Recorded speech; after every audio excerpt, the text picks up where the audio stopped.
Mabubuhay pa po, anong panalangin? Panginoon, ako po ay buhayin mo ng ayon sa iyong kalooban, wag sa aking kagustuhan at kalooban. Makapamuhay nawa ako ng ayon sa iyong tuntunin at matupad ko ang iyong atas sa akin na habang nabubuhay, kita'y aking kilalanin. Amen. Buhay po ba ang Diyos? Buhay po ba ang Diyos? Buhay po ba ang Diyos? Mga minamahal ko, at yan ang pawang katotohanan. Kaya nga po, maliwanag na nakatala sa Biblia, hahatulan ka ng Ama, hindi sa iyong salita, kundi sa iyong gawa. Sa iyong kalooban, hindi sa iyong maraming gawa. Ibig sabihin, sa iyong pananalita, maari kang magsalita ng lahat ng mabuti, ngunit sa gawa ay kulang ka. Sa iyong gawa naman, maari kang gumawa ng mabuti, ngunit sa kalooban mo ay di totoo. Kaya't saan ka pinakamahigpit na hahatulan? Sa kalooban mo. Sapagkat kung nagagawa mong mahalin ang kapwa mo na mula sa puso mo, yaon ay mula sa Ama ito. Sapagkat hindi mo magagawang ibigin ang mahirap ibigin kung wala kang takot at pag-ibig sa Kanya. Buhay po ba ang Diyos? Buhay po ba ang Diyos? Buhay po ba ang Diyos? Mga minamahal ko, pagharian nawa po kayo ng tuwirang liwanag nang makamtan nyo kung paanong layon ng Diyos Ama, Diyos Anak, Diyos Espiritu. Buhay po ba ang Diyos? Inyo pong pakinggan ang karampot na bahagi sa banal na kasulatan.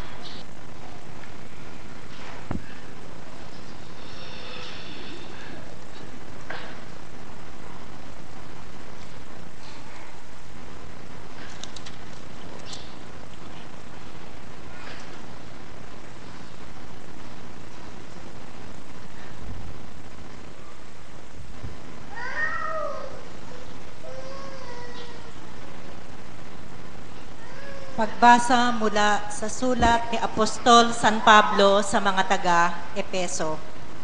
Ang bagong buhay kay Kristo.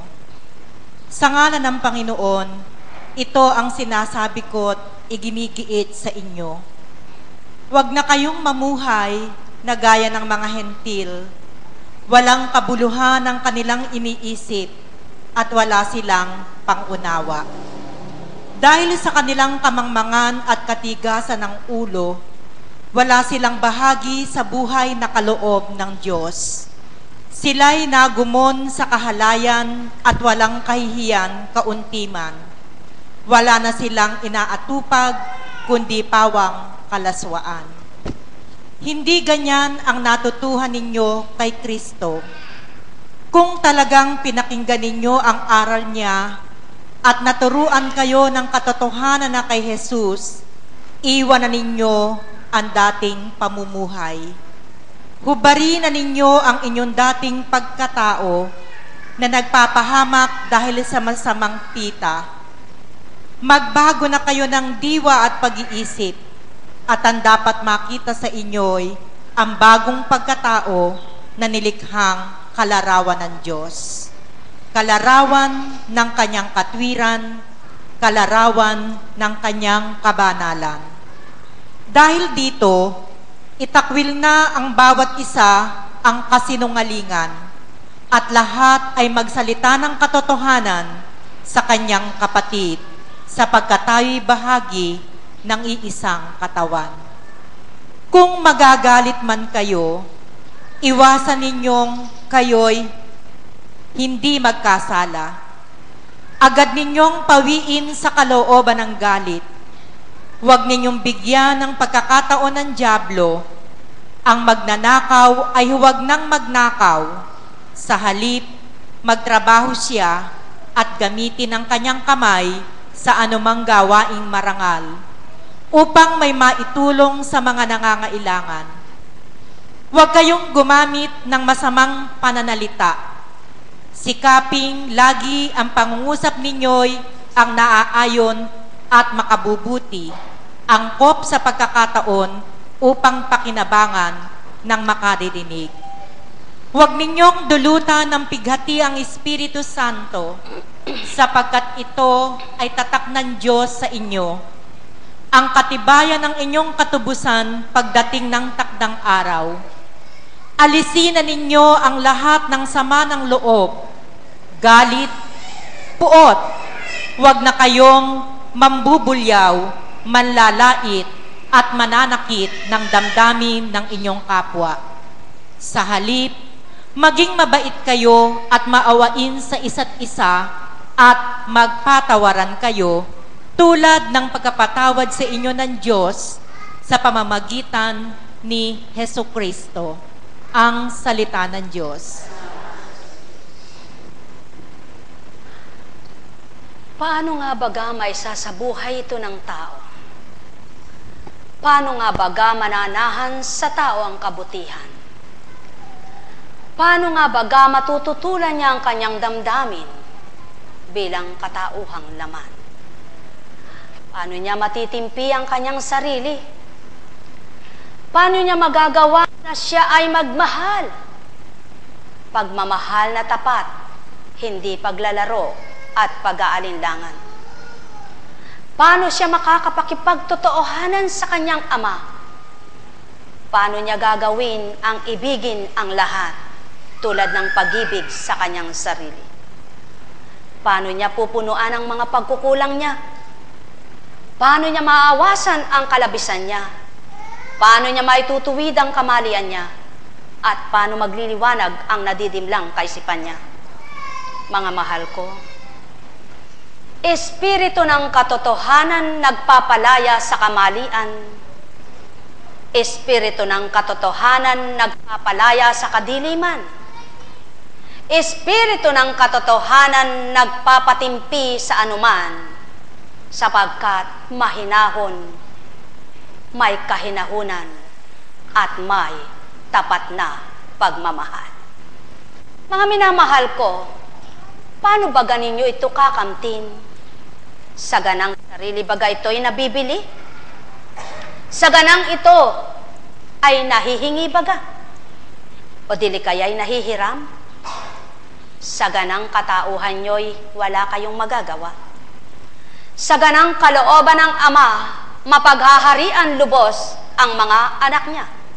Subalit ang tanong ay eto, lahat ba ng anak ng Ama nagsusumakit, nagsusumikap na makamtan siya, na makilala siya, na madama siya, o ang sanlibutan na patuloy mong pinagmamasdan, gawa ng kapwa mo at paghahanap mo sa lahat ng kailangan mo?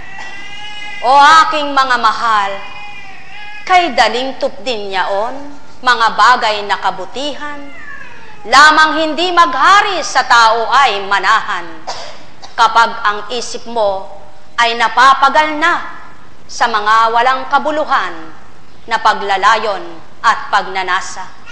Subalit, di mo man pagalin kaisipan mo't damdamin, kung tuwirang sama nasa mong pumiling, iyong tatanggapin kanyang kalooban, sa iyo'y maghahari buong buhay. Ang may pandinig ay nakarinig, sumainyo ang kapayapaan. Buhay po ba ang Diyos? Buhay po ba ang Diyos?